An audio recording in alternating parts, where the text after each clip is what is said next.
Bueno, feliz sábado hermanos, Dios les bendiga, espero que estén bien. Yo quería compartir algo con ustedes que estuve meditando en esta semana, mientras leía algunos pasajes. Me vinieron a la mente unos recuerdos de cuando yo era chico y unos pensamientos que vagaban ahí por mi mente, ¿no? Y que vengo a encontrar respuesta tiempo después en las Sagradas Escrituras, ¿no? Cuando yo era chico me gustaban ver películas de aventuras. Una de las que más me gustó y que me marcó de chico fueron las películas de Indiana Jones. Ustedes habrán visto de chicos esas películas. Yo no estaba en la iglesia ni nada, ¿no? Pero ahí ya aparecía el Arca de la Alianza, cosas por el estilo, ¿no? Y en una de estas películas de Indiana Jones hay una escena que siempre me quedó grabada en la mente. Indiana Jones, el protagonista, está, no sé si está buscando el Santo Grial o alguna de esas cosas, y está en un bote, ¿no? Y va en ese bote y no sé de qué manera suben unas personas que los estaban persiguiendo y empiezan a pelear con el protagonista. Así que empiezan a pelear hasta que llega un momento en que el bote es atraído hacia no sé cómo se llama, el motor, digamos, las hélices de otro barco más grande, y este bote estaba por ser devorado ahí por la hélice, ¿no? Pero ellos seguían peleando, hasta que en un momento el enemigo que estaba peleando con Indiana Jones le hace la pregunta, ¿no? Porque estaban a punto de morir, estaban a punto de ser tragados ahí por la hélice del otro barco. Entonces el que está peleando le pregunta a Indiana Jones, ¿no? Le dice: yo estoy preparado para morir, ¿y vos estás preparado para morir? Entonces ahí el protagonista se queda como impactado, ¿no? Queda pensando si él realmente estaba preparado para morir. Entonces a mí me llamó la atención la actitud de este personaje, que al parecer era musulmán o era creyente de alguna religión, ¿no? Y me quedó en la mente dando vueltas durante mi infancia o durante mi adolescencia esta pregunta: ¿qué significa estar preparados para morir? Eso me quedó en la mente. Pasaron los años, yo me hago cristiano, me hago adventista, y estoy viendo otra película, pero en este caso una película cristiana. Una película cristiana que yo la he recomendado acá, la he mencionado un par de veces. Esta película cristiana es una película de una familia, es un hecho real, es una familia que son varias familias de misioneros cristianos que van a la selva del Amazonas a predicarle a unas tribus bastante belicosas. La película se llama A Punta de Lanza, ustedes la pueden buscar en YouTube y verla. Es una experiencia bastante fuerte porque son misioneros que van en unas avionetas y que tienen unos primeros contactos con estas tribus. Eran los padres de familia, digamos, de estas familias, y en un momento ellos deciden hacer contacto y bajar a ese lugar para establecer contacto con estas tribus que vivían peleándose entre ellas, vivían matándose los unos a los otros. Se llama Punta de Lanza la película, ustedes sabrán por qué, porque obviamente se la pasaban matándose entre ellos, pero ellos deciden bajar a predicarles el Evangelio. Y antes de bajar, ellos, obviamente estos misioneros, iban armados, iban con pistolas, pero no iban con pistolas para matar a nadie, iban con pistolas para disuadir, ¿sí? Hay muchas historias de misioneros, incluso misioneros adventistas, que andaban armados en la selva. Y no andaban armados porque querían matar a alguien, era para disuadir, para poder protegerse, digamos, ¿no? Entonces ellos andaban con una pistola, y hay un diálogo que tiene uno de los misioneros con su hijo antes de subir a la avioneta.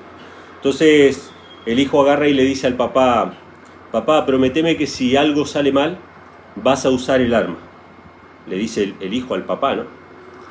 Entonces el papá le dice lo siguiente: hijo, yo estoy preparado para morir, pero ellos no están preparados para morir. ¿Qué le estaba diciendo con esta frase? De que él no iba a matar a ninguno de los indios, porque ellos necesitaban conocer a Cristo, pero él ya había conocido a Cristo. Bueno, después vean la película, no les voy a contar la historia, pero es un hecho real, al final ustedes van a poder ver incluso a los protagonistas de la historia, que aparecen las imágenes reales, ¿no?, de ellos. Entonces, la pregunta, tiempo después, desde mi infancia hasta mi adultez: ¿qué significa estar preparado para morir? ¿Por qué hay gente que habla de estar preparados para morir? ¿Y cómo se logra eso? ¿Qué significa eso? Entonces me vinieron a la mente esta semana dos personajes bíblicos. El primero lo vamos a leer. El primero es el rey Ezequías, que tuvo una experiencia muy personal, ¿no?, con respecto a la muerte. Esto está en Segunda de Reyes, capítulo 20, versículo 1 en adelante. Y hay varias cosas que me llaman la atención de esta historia. Segunda de Reyes 20, versículo 1 en adelante. El rey Ezequías era un buen rey. Dentro de todos los reyes que tuvo Israel, fue un buen rey. Fue el rey que fue liberado de los asirios por mano del Señor. Iba a atravesar otros milagros más. Cometió errores al final de su vida, eso es indiscutible. Eso está al final del capítulo 20, ¿sí? Pero vamos a leer los primeros versículos que hablan acerca de su muerte, o de lo que iba a ser su muerte, ¿sí? Vamos a leer el versículo 1 y dice así: En aquellos días Ezequías cayó enfermo de muerte, y vino a él el profeta Isaías, hijo de Amós, y le dijo: Jehová dice así: pon tu casa en orden, porque morirás y no vivirás.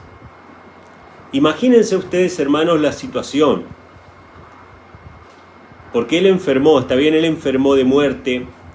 Cuando se dice enfermo de muerte es porque ya los médicos le dicen: mira, no hay solución. Imagínense ustedes estar en esa situación y encima viene un siervo de Dios, un profeta, a confirmarte tu sospecha.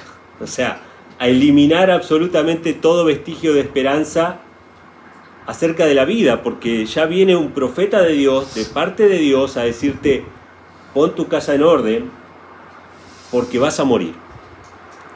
¿Qué hubiéramos hecho nosotros? Y en esto yo le doy el crédito a Ezequías. ¿Qué hubiéramos hecho nosotros? ¿Qué hubiéramos dicho? Esta es palabra del Señor. Si ya es palabra del Señor, ¿quién va a andar contradiciendo al Señor? Pero yo veo esto algo muy parecido a lo que pasó con la mujer sirofenicia. ¿Se acuerdan? Una mujer que andaba ahí con su hija endemoniada, desesperada, no encontraba auxilio, lo ve a Jesús y le dice: Señor, sana a mi hija que es atormentada, qué sé yo. Y Jesús le dice: mira, no tengo tiempo para esas cosas, ustedes no son judíos, así que yo estoy para los judíos. ¿Y qué hace esta mujer? Esta mujer agarra y, a pesar de la palabra de Cristo, ella insiste. Me recuerda también a Jacob y la lucha con el ángel, ¿no? El ángel le dice: suéltame porque me tengo que ir. Y Jacob insiste. Y nosotros somos muy flojos para insistir en la oración. Por nuestros familiares, por nuestros amigos, por nosotros mismos, por vencer las inclinaciones heredadas y cultivadas que tenemos nosotros. ¿Cuánto oramos por nuestros pecados, por nuestras inclinaciones, por superar los problemas, por vencer una enfermedad? ¿Cuánto tiempo insistimos? Y este hombre acá recibió de parte del profeta la indicación de que ponga su casa en orden. Y yo pienso que por ahí viene la cuestión, ¿no? ¿Qué significa estar preparado para morir? Tener la casa en orden. Porque a él le dijo: pon tu casa en orden. Y poner la casa en orden significa ponerse a cuenta con Dios y con los hombres. No significaba que iba a ponerse a barrer y a limpiar los muebles. Eso no es poner la casa en orden. Poner la casa en orden significa confesar los pecados a Dios, pedir perdón a las personas que hemos ofendido, o sea, estar a cuenta con Dios y con los hombres, estar en paz. Por ahí viene la cuestión, ¿no?, de lo que significa estar preparados para morir.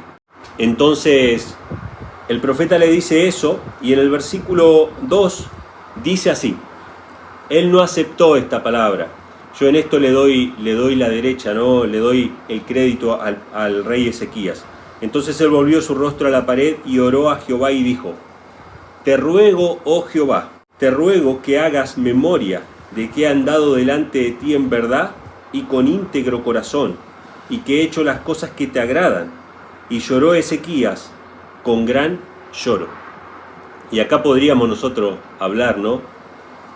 ¿En qué se basó Ezequías para reclamar la promesa del Señor? En la integridad de su corazón.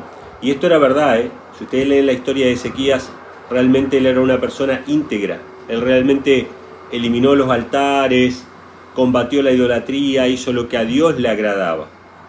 Pero nosotros sabemos, hermanos, que todas las cosas que Dios hace no las hace por nuestras obras. no las hace por nuestros méritos. En realidad Ezequías está reconociendo la obra que Dios hizo en su vida. Señor, tú me utilizaste como instrumento. Él no está confiando en sus propios méritos, ¿no? Tú me utilizaste como instrumento y yo quiero seguir viviendo, yo quiero seguir siendo tu instrumento. Yo quiero trabajar para ti. Entonces él lloró amargamente y Dios, que nos ama, ¿no? Que nos ama tanto, es capaz de incluso cambiar su propia palabra, porque él le había dicho ya que iba a morir, por amor a este siervo. Entonces dice, versículo 4, aconteció que antes que Isaías saliese hasta la mitad del patio, vino palabra de Jehová a Isaías diciendo, vuelve y di a Ezequías, príncipe de mi pueblo, así dice Jehová, el Dios de David tu padre, yo he oído tu oración y he visto tus lágrimas, y he aquí, yo te sano. Quiero que tengan en la mente eso, ¿no? ¿Qué dice ahí? Que Dios lo iba a sanar. He aquí que yo te sano. Al tercer día subirás a la casa de Jehová. Añadiré a tus días 15 años, y te libraré a ti y a esta ciudad de mano del rey de Asiria, y ampararé esta ciudad por amor de mí y por amor de David mi siervo. Fíjense que Dios acá le aclara, ¿no? Que Dios lo que va a hacer, lo va a hacer por amor de sí mismo y por amor a David, dice, ¿no? Y va a tener misericordia y le va a prolongar 15 años. Y Dios dice que Él lo va a sanar. Es una obra enteramente de Él. No hay ningún proceso químico, físico, ni nada por el estilo. Dice, yo te voy a sanar y voy a prolongar 15 años. Ahora, fíjense lo que dice el versículo 7, muy interesante. Dijo Isaías, tomad masa de higos, y tomándola la pusieron sobre la llaga y sanó. Acá tenemos que entender una cosa, hermanos. Esto no es parte del tema, pero quiero destacarlo. ¿Quién sanó a Ezequías? La Biblia dice que fue Dios. Dice, yo te voy a sanar. Pero utilizó un instrumento. Utilizó un medio sencillo. Un remedio natural, podríamos llamar. ¿Quién sanó al ciego? Fue Cristo, pero le puso barro en los ojos. El hecho de que Dios use un instrumento no significa que no sea él el autor de la obra. O sea, Dios se atribuye la obra de sanación, pero utiliza al mismo tiempo un instrumento. Esto es muy importante, hermano, para que no seamos engañados. Sobre otros asuntos estoy hablando. Dios es el autor, aunque utiliza un medio, utiliza un instrumento. Las dos cosas son verdad. La masa de higo, ¿era necesaria ponerla ahí? Sí, era necesaria ponerla ahí. Pero el que hizo la obra fue Dios. Esto nos sirve para muchas cosas, hermanos, para entender. ¿Tenemos que tomar la medicina? Sí, pero el que nos sana es Dios. ¿Está bien? Entonces, dice Ezequías, versículo 8, había dicho a Isaías. Fíjense esto, qué interesante, ¿no? Qué tremendo que es esto. A mí me impresiona. Ezequías había dicho a Isaías, ¿qué señal tendré de que Jehová me sanará y que subiré a la casa de Jehová el tercer día? Pónganse a pensar en esto, hermanos. Ustedes están delante del profeta, están en el lecho. Primero Dios, el profeta le dice, ustedes van a morir. Después ustedes oran, lloran delante de Jehová. Y viene el profeta y dice, mira, me habló el Señor que vas a vivir 15 años más. Y que Dios te va a sanar y que al tercer día vas a subir y adorar al Señor.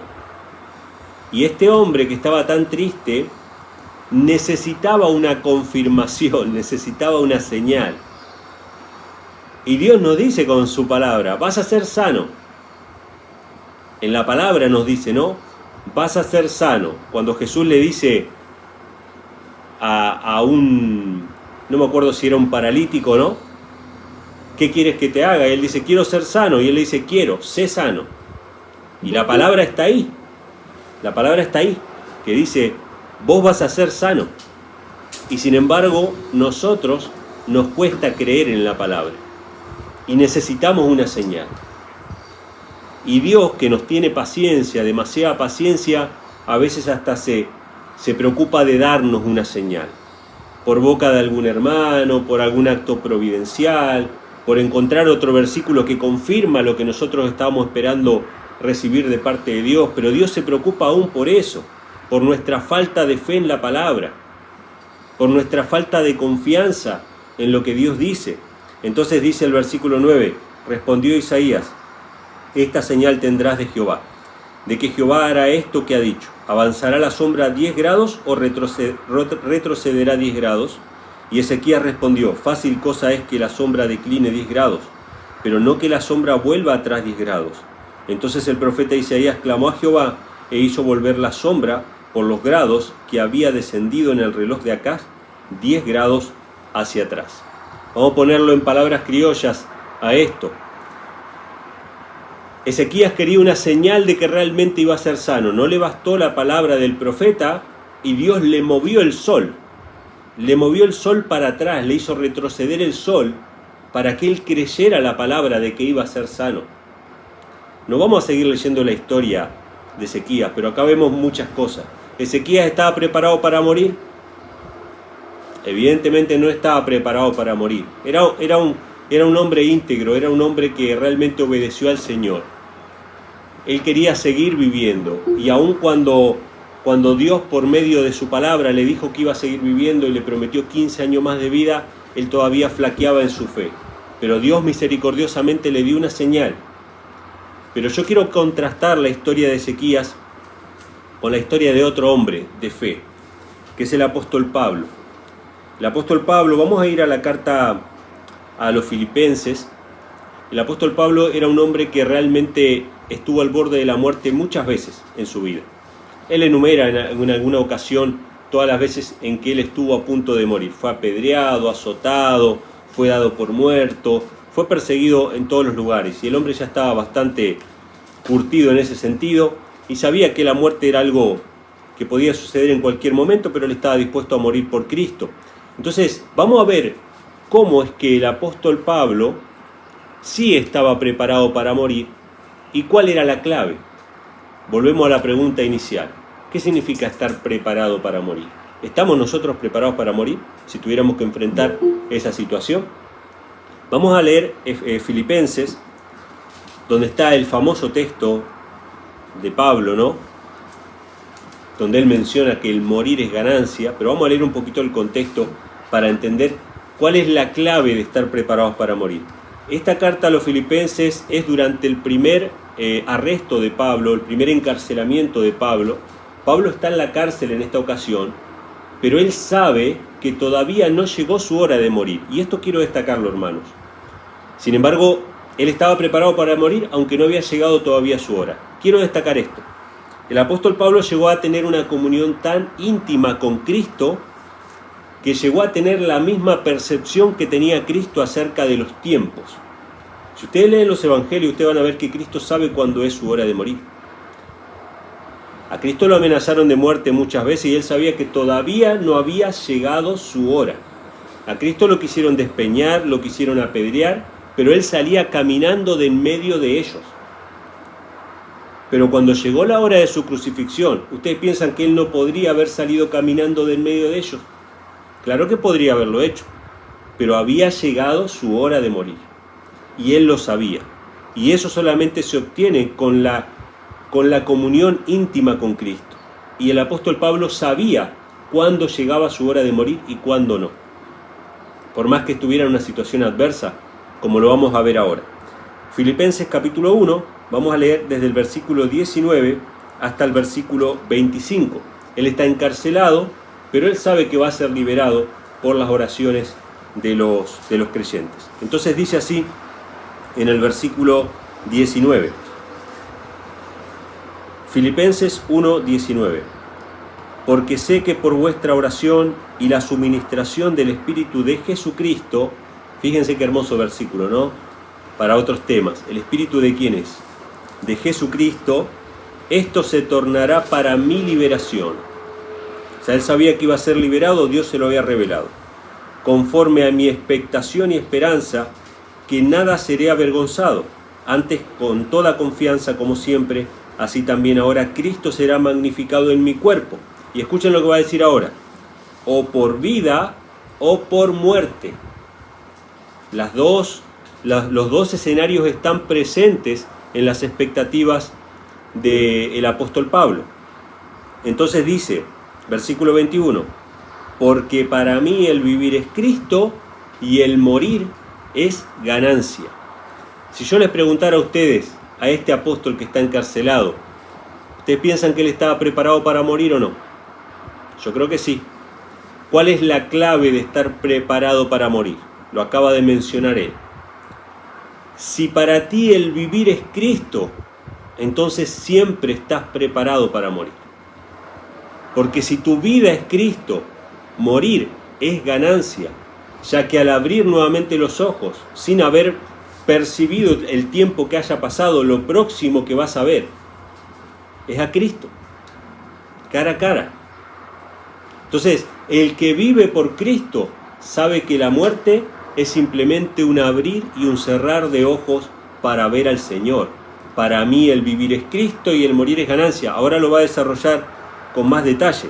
Dice el versículo 22, mas si vivo en la carne, este es el fruto de mi trabajo, no sé entonces qué escoger. Pablo está indeciso, si a él le dieran a elegir, ¿qué preferís, morir ahora o seguir viviendo? Él dice, la verdad es que no sé qué escoger, porque yo sé que ustedes me necesitan acá, pero mi anhelo es ver a Cristo.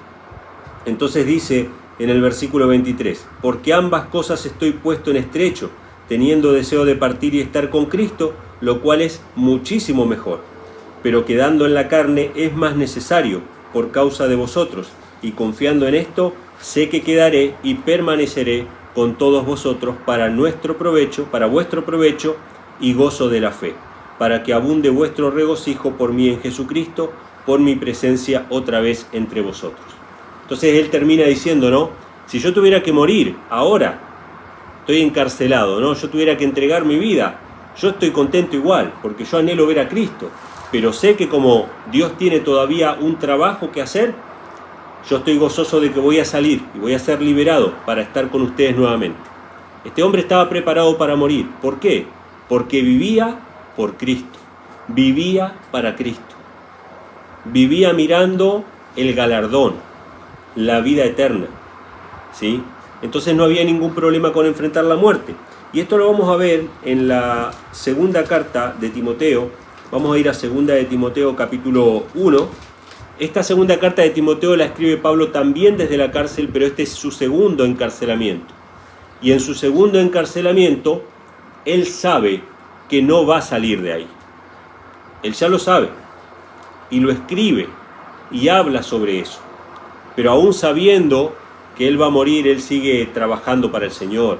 Esto es impresionante. A mí me impresiona toda la carta de segunda de Timoteo, porque él sabe que va a morir, pero él está trabajando, preocupándose por los demás, haciendo una obra de evangelismo desde la cárcel, con una pluma y un papel, enviando amonestaciones, enviando consejos, ayudando a la iglesia. Eso significa estar preparados para morir, cumpliendo la misión hasta el último momento. Entonces, segunda de Timoteo capítulo 1, versículo 12, él dice así, por cuya causa asimismo padezco estas cosas, mas no me avergüenzo, porque yo sé a quién he creído, y estoy seguro que es poderoso para guardar mi depósito para aquel día. El apóstol Pablo dice que él está en prisiones, padeciendo persecuciones, sabe que va a morir, y dice, yo no me avergüenzo porque sé que Dios va a guardar mi depósito hasta aquel día, el día de la resurrección. Él tiene su vista puesta en la resurrección, hermanos. Y en la misma carta, en el capítulo 4, en el versículo 6, él lo dice directamente, ¿no? Que él ya está dispuesto para la muerte. Segunda de Timoteo 4, versículo 6. Porque yo ya estoy para ser sacrificado y el tiempo de mi partida está cercano. He peleado la buena batalla, he acabado mi carrera, he guardado la fe.